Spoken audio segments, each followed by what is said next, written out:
আসসালামু আলাইকুম।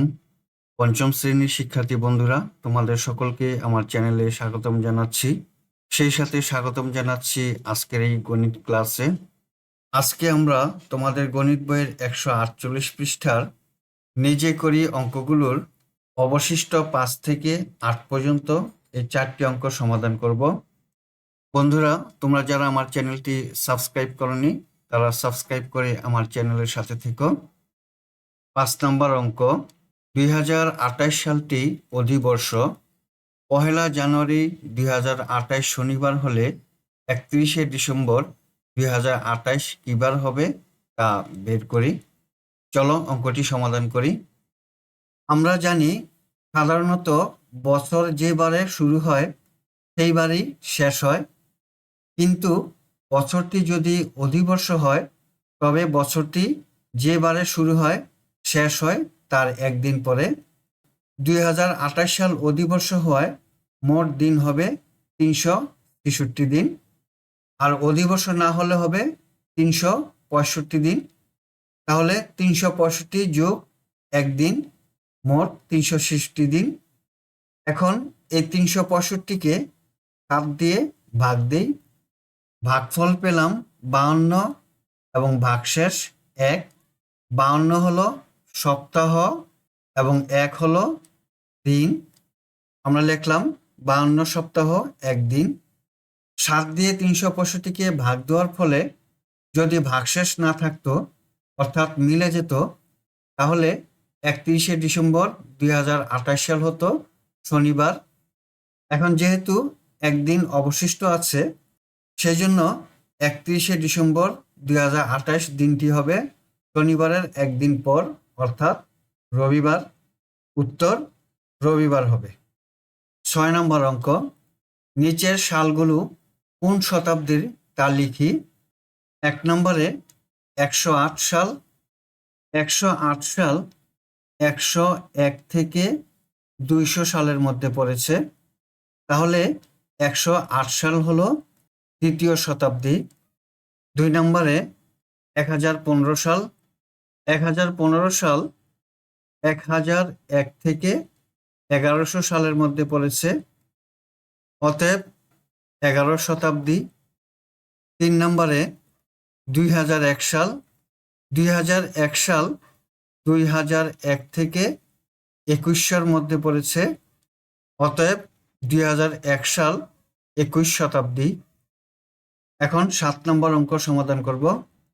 7 ক, 10 বছরকে দিনে প্রকাশ করি। প্রশ্নে দেওয়া আছে 1 মাস সমান 30 দিন। আমরা লিখলাম দেওয়া আছে 1 মাস সমান 30 দিন, সুতরাং 10 বছর সমান, প্রথমে মাসে রূপান্তর করব। আমরা জানি 12 মাস সমান 1 বছর, তাই 10 বছরকে 12 দিয়ে গুণ দিলাম, 120 মাস হলো। এখন 120 মাসকে দিনে রূপান্তর করব। প্রশ্নে যেহেতু দেওয়া আছে 1 মাস সমান 30 দিন, তাই 120কে 30 দিয়ে গুণ দিলাম, গুণফল হলো 3600 দিন। উত্তর 3600 দিন। এখন খ নম্বর অঙ্কটি সমাধান করব। খ নম্বরে বলেছে 1000 ঘন্টাকে মাস, দিন এবং ঘন্টায় প্রকাশ করি। যেহেতু একদিন সমান 24 ঘন্টা, তাই আমরা 1000 ঘন্টাকে 24 দিয়ে ভাগ দিলাম। এখন দিনে পরিণত হলো, ভাগফল হলো 41 দিন 16 ঘন্টা। এখন 41 দিনকে মাসে রূপান্তর করব। যেহেতু 1 মাস সমান 30 দিন, তাই 41কে 30 দিয়ে ভাগ করলে 1 মাস 11 দিন। এখানে আছে 16 ঘন্টা, পাশে লিখলাম 16 ঘন্টা। সুতরাং 1000 ঘন্টা সমান 1 মাস 11 দিন এবং 16 ঘন্টা। উত্তর 1 মাস 11 দিন 16 ঘন্টা। সর্বশেষ 8 নম্বর অঙ্ক। 8 নম্বরে বলেছে একটি ট্রেন ঢাকা থেকে 10টা 50-এ ত্যাগ করে 16টা 25-এ রাজশাহী পৌঁছায়। ক নম্বরে ট্রেনটি ঢাকা থেকে রাজশাহী পৌঁছাতে কত ঘন্টা কত মিনিট সময় লাগে। আমরা লিখলাম রাজশাহী পৌঁছায় 16টা 25-এ এবং ঢাকা ত্যাগ করে 10টা 50-এ। এখন বিয়োগ করি। 25 মিনিট থেকে 50 মিনিট বিয়োগ যায় না, সেই জন্য ঘন্টা থেকে আমাকে সময় ধার নিতে হবে। 16 ঘন্টা থেকে 1 ঘন্টা ধার নিলাম। 1 ঘন্টা সমান 60 মিনিট। এখন 60 আর 25 যোগ করলে হয় 85 মিনিট।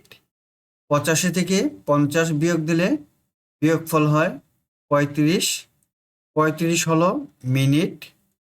আমরা যেহেতু 16 ঘন্টা থেকে 1 ঘন্টা মিনিটকে ধার দিয়েছি, তাই এখন 16 ঘন্টার পরিবর্তে হবে 15 ঘন্টা। এখন 15 থেকে 10 বিয়োগ দিলে বিয়োগফল 5 ঘন্টা। তাহলে ঢাকা থেকে রাজশাহী পৌঁছাতে 5 ঘন্টা 35 মিনিট লাগে। উত্তর, ঢাকা থেকে রাজশাহী পৌঁছাতে সময় লাগে 5 ঘন্টা 35 মিনিট। এখন খ নম্বর অঙ্কটি সমাধান করব। ট্রেনটি ঢাকা থেকে রাজশাহী পৌঁছাতে কত সেকেন্ড সময় লাগে? আমরা লিখলাম, ক হতে পাই ঢাকা থেকে রাজশাহী পৌঁছাতে মোট সময় লাগে 5 ঘন্টা 35 মিনিট।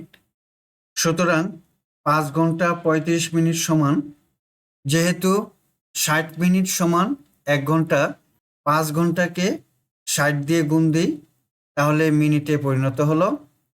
আর আছে 35 মিনিট। 35 মিনিট এখানে লিখলাম। 60কে 5 দিয়ে গুণ দিলে 300 যোগ 35, যোগফল 335 মিনিট। আমরা জানি 60 সেকেন্ড সমান 1 মিনিট, তাই 335কে 60 দিয়ে গুণ দিই, তাহলে সেকেন্ডে পরিণত হলো। গুণফল হলো 20,100 সেকেন্ড। সুতরাং 5 ঘন্টা 35 মিনিট সমান 20,100 সেকেন্ড। উত্তর 20,100 সেকেন্ড। বন্ধুরা, আমরা এতক্ষণ তোমাদের গণিত বইয়ের 148 পৃষ্ঠার 5 থেকে 8 পর্যন্ত অঙ্কগুলো সমাধান করলাম। আজকের এই ভিডিও নিয়ে যদি তোমাদের কোনো মতামত থাকে বা উপদেশ থাকে, তাহলে আমাকে কমেন্টসের মাধ্যমে জানাতে পারো। আজ তাহলে বিদায় নিচ্ছি। দেখা হবে তোমাদের সাথে পরবর্তী নতুন কোনো অধ্যায়ে। আল্লাহ হাফেজ। আসসালামু আলাইকুম ওয়া রাহমাতুল্লাহ।